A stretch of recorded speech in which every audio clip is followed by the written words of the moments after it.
பிதா குமாரன் பரிசுத்தாவியின் பேராலே ஆமென். கிறிஸ்துவுக்குள் மிகவும் பிரியமானவர்களே, இந்த நாளுக்கென்று தேவன் நமக்கு உன்னத்திய இறைவார்த்தை, அது சங்கீதம் அதிகாரம் 8வது அதிகாரத்துல 9வது வசனம். கர்த்தாவே, உம்முடைய நாமம் பூமி எங்கும் எவ்வளவு மேன்மை உள்ளதாய் இருக்கிறது. அவருடைய நாமம் இயேசு என்கிற நாமம், அந்த நாமம் தாங்க இந்த உலகத்துல மிகவும் பெரிதான நாமம். எல்லாவற்றையும் படைத்தவர், அனைத்தையும் சிருஷ்டித்தவர், உருவாக்கினவர். இயேசு என்ற திருநாமத்திற்கு எப்போதும் நென்மிக தோத்திரம். வானிலும் பூவிலும் மேலான நாமம், வல்லமையுள்ள நாமமது. தூதர் சொல்லி துதித்திடும் நாமமது, தூதர் சொல்லி துதித்திடும் நாமமது. இயேசு என்ற திருநாமத்திற்கு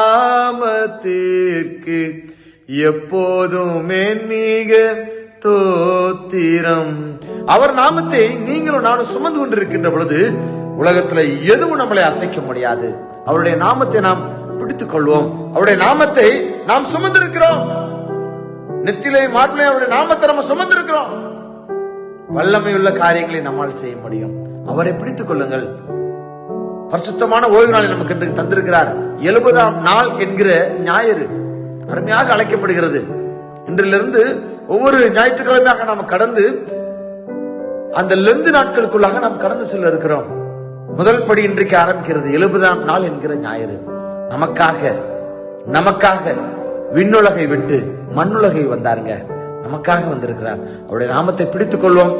எல்லாவற்றிலும் சிறந்தவர், எல்லாவற்றிலும் துதிக்கப்படத்தக்கவர், எல்லாவற்றிலும் மேன்மையானவர். அவருடைய நாமம் அதுதான் உயர்ந்தது. எல்லா தேவர்களிலும் சிறந்தவர், அவர் உயர்ந்தவர். அவர்தான் நம்முடைய ஆண்டவராகிய இயேசு கிறிஸ்து. அவரை பிடித்துக் கொள்வோம்.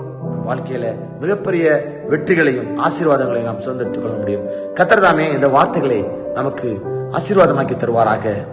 ஆமென். God bless you.